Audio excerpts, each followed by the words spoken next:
кога имаме насилство, напади, повици со лични имиња, презимења, фотографии. Тоа трае континуирано, ама сега е засилено, затоа што имаме структури од власта кои што се соучесници. Ние имавме за време на носењето на законите во собрание, дел од пратениците ги повикуваа по назив граѓанските организации, ние бевме една од нив.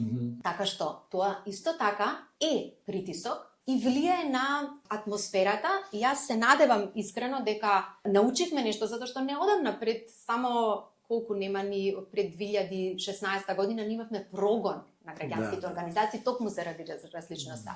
И од тука на прашањето што треба ние да направиме, ние треба институционално да делуваме. Има ли вакви говор на омраза и пратениците, и власта, и сите јавни личности имаат одговорност да постават пример како се дебатира и до кои се границите во зрела демократија. Ова е демократски, ќе дискутираме, ќе аргументираме колку и да треба за решенија. Но во моментот кога се прекршуваат овие закони за кои што зборуваме, мора да се постапи по нив и да се санкционира. Затоа што не бевме само ние, посочени се и новинарките, кои што се исто така напаѓани несразмерно онлайн.